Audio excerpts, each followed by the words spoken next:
If there would be peace in the world, there must be peace in the nations. If there would be peace in the nations, there must be peace in the cities.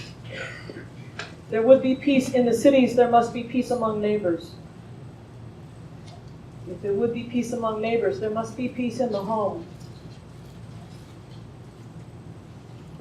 If there will be peace in the home, there must be peace in the heart. On this second Sunday of our annual Bending the Arc series, we find ourselves considering the second of Lao Tzu's beautifully nested teaching, his meditation on how we make peace. If there would be peace in the nations, there must be peace in the cities. Peace in the cities. This past Monday, a bunch of us braved the morning, a morning of what passes for winter here in South Florida, to march in the annual Martin Luther King Day parade in East Fort Lauderdale. There were some 36 or so of us, along with students from our Broward Alliance for Black Lives Matter, marching with us for immigrant rights. We took to the streets with a few hundred other groups from all over Broward County. We had one rockin' marching band in front of us. It's awesome. The streets were lined with supporters of every type and stripe, waving and cheering and chanting and urging us on, giving us peace signs and power symbols. We were together all in all 3 or 4 hours. And for those 3 or 4 hours, you could have believed that there is peace in this city. Except we know that there is not. And no city we know of is. I've lived in mammoth cities like Los Angeles. I've lived in tiny little towns, population 831, it said on the sign at the city limits. There is peace in none of them. The news is full of reports of unrest and violence and fear. But if there would be peace in the nations, there must be peace in the cities. Hear these words. We are living in the greatest revolution in history, a huge, spontaneous upheaval of the entire human race. Not the revolution planned and carried out by any particular party, race, or nation, but a deep elemental boiling over of all the inner contradictions that have ever been in humankind, a revelation of the chaotic forces inside everybody. This is not something we have chosen, nor is it something we can avoid. These are the words of the beloved Trappist monk Thomas Merton, a mystic theologian, social activist, and religious scholar. This revolution, he continues, is a profound spiritual crisis in the whole world, manifested largely in desperation, cynicism, violence, conflict, self-contradiction, ambivalence, fear and hope, doubt and belief, creation and destructiveness, progress and regression, obsessive attachment to images, idols, slogans, programs that only dull the general anguish for a moment until it bursts out everywhere in a still more acute and terrifying form. We do not know if we are building a fabulously wonderful world or destroying all we have ever had and all we have ever achieved.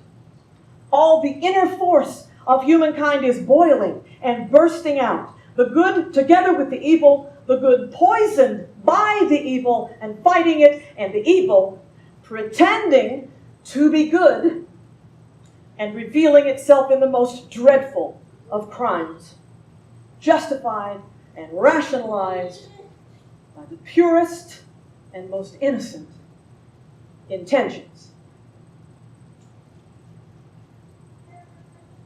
Thomas Merton wrote those words in 1966, after the Civil Rights Act of 1964, which outlawed discrimination in public accommodation, schools, and employment based on race. and the Voting Rights Act of 1965, forbidding discrimination in voting based on race. But before, the Fair Housing Act of 1968, which forbade discrimination in housing against Native Americans, and before the assassinations of Martin Luther King Jr. and Bobby Kennedy in 1968. Oh, and by the way, this passage is quoted from a piece Merton entitled, "The Conjectures of a Guilty Bystander."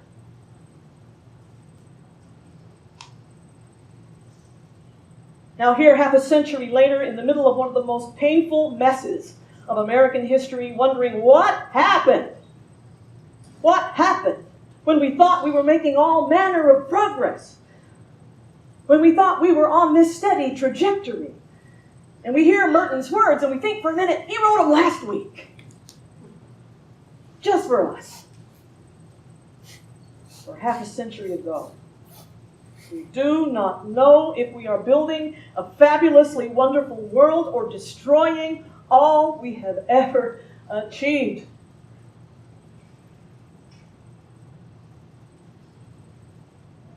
If there would be peace in the nations, there must be peace in the cities.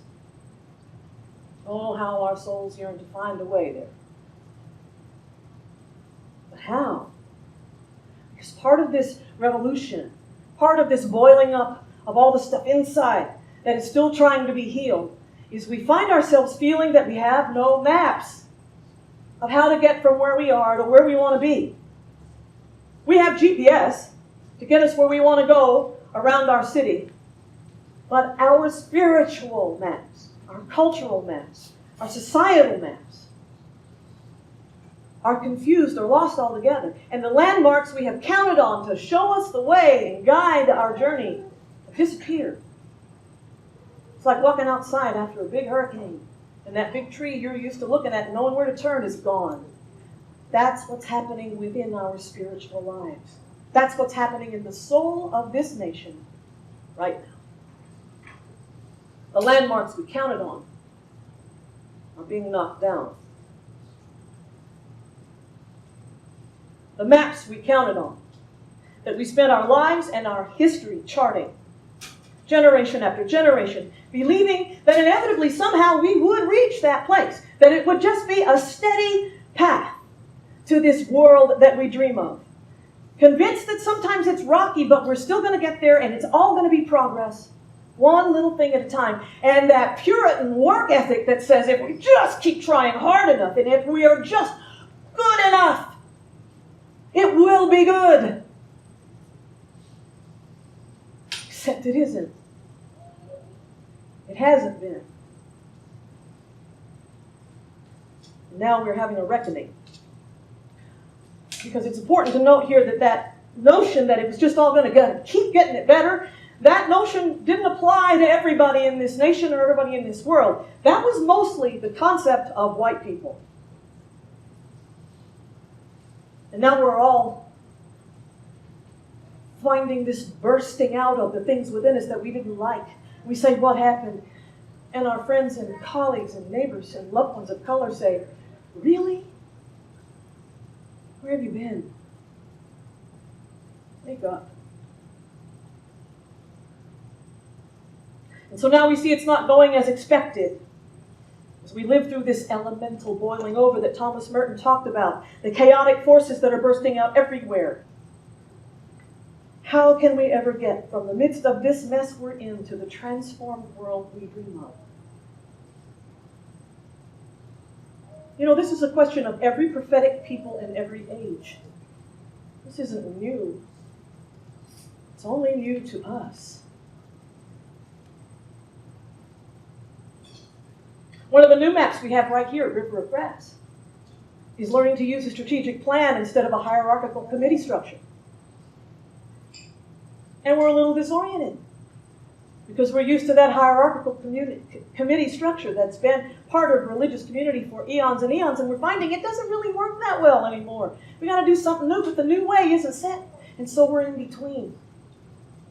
Our whole world is in a shift between what has been and no longer works and what is coming. It isn't up and running yet. Our question as prophetic people is, do we have the patience? Do we have the faith? Do we have the courage to hold fast in that discomfort and keep moving through it? So how do we get from here to there? We go as the crow flies. As the crow flies is an idiom for taking the most direct path between 2 points. Expression comes from British country lore based on the observation that crows flying in a steady, unwavering line are unaffected by the obstacles on the ground.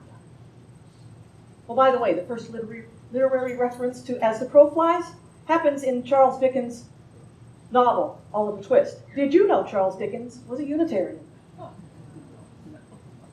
But I digress. Unlike the crow. The crow rises up above the terrain and keeps her eye on her destination, unwavering, above the obstacles.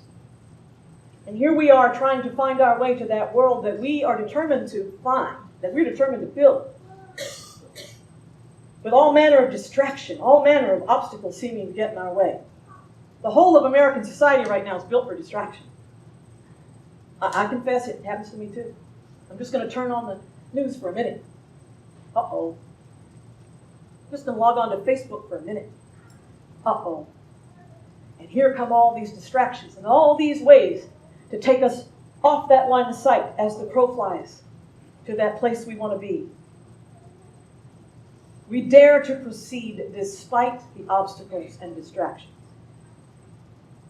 We dare to keep moving forward. We dare to not let it stop us. We rise above the terrain and keep our eyes on our ultimate destination and head straight for it. Oh, there's a complication. How do we know if the trajectory we have charted, if the path we're on, is the right one? I got an idea. Because we all know we've been fooled. We all know we have thought that we were right where we're supposed to be and doing what we're supposed to do with the people we're supposed to do it with, and then discovered that we were mistaken. We needed to correct our course or sometimes go back to the beginning and start all over. So how do we know when we are living the way of love we have proclaimed? Stop thinking about it. Start feeling for it. Start feeling for it with that self within you that knows the way, always has. This world calls us in different directions and tries to convince us we're not who we know we are. We learn to watch and dare and wait for that sense of harmony, that resolve, that awareness that the universe sees us and is ready to join with us on the holy path we take, the place of knowing, place of understanding, the rush of courage. Because it's not that we're not going to be afraid. We will be afraid. That's not the sign that it's right, that you're not afraid. Sometimes that's a sign that it's wrong. And then you feel that courage that you can do it, even if you're not quite sure how yet. And you don't have to go it alone. As long as we know in ourselves that we are living the way of love.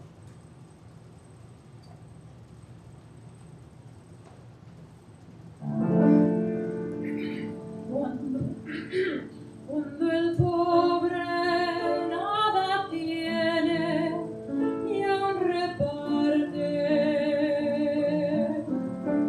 cuando alguien pasa sed y agua nos da, cuando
nuestro mismo caminar,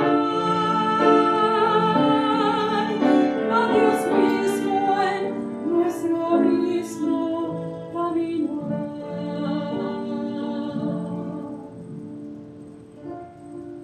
When the poor ones who have nothing are still giving, when the thirsty pass the cup, water to share, when the wounded offer others strength and healing, we see God here walking our way. When our spirits like a chalice brim with gladness, when our voices full and clear sing out truth, when our longings free from envy seek the humble, we see God here by our side, walking our way. When the goodness poured from heaven fills our dwellings, when the nations work together to change war into peace, when the stranger is accepted as our neighbor, we see God here by our side, walking our way.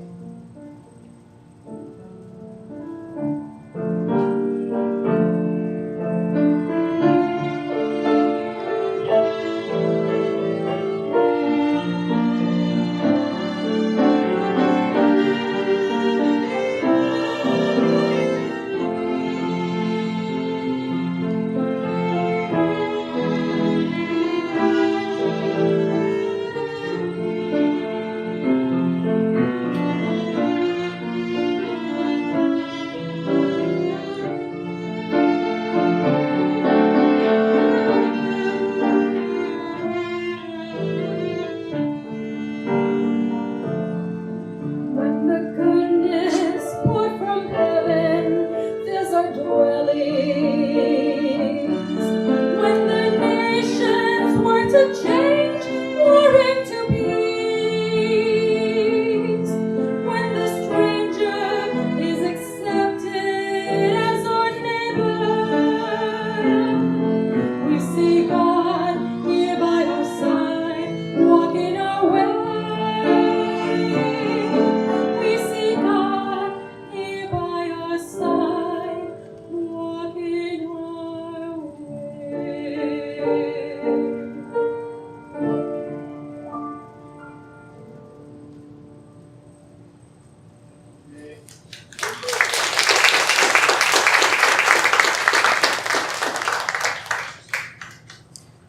A little over 3 months ago, on October 10th, Hurricane Michael made landfall in the Florida Panhandle as a Category 4. There's widespread flash flooding and much destruction, killing at least 43 people. Where there were towns, there are now concrete slabs. Most of the town of Mexico Beach was left with nothing. Out of 2,700 homes, there are only 500 remaining standing, and those are damaged. Recovery is still just beginning. As far as the eye can see are piles of debris. Right now, as of today, 4,000 Floridians in Bay County remain homeless. We have 4 UU congregations there, on the ground every day, even as their own members and their own church properties have been damaged or destroyed. We have received an urgent request from Unitarian Universalist Justice Florida for support. They're working with faith partners on the ground to help ease the housing and humanitarian crisis in the Florida Panhandle with their program, Portables for the Panhandle. Portables for the Panhandle will acquire temporary housing and distribute it throughout Bay County. This morning, we will take a special collection to help fund this act of environmental and humanitarian justice. Remembering the words we just witnessed here, safe in this warm, dry place. That every time we give of what we have for those in need, the world is healed a little more, and we feel the Holy by our side, walking our way.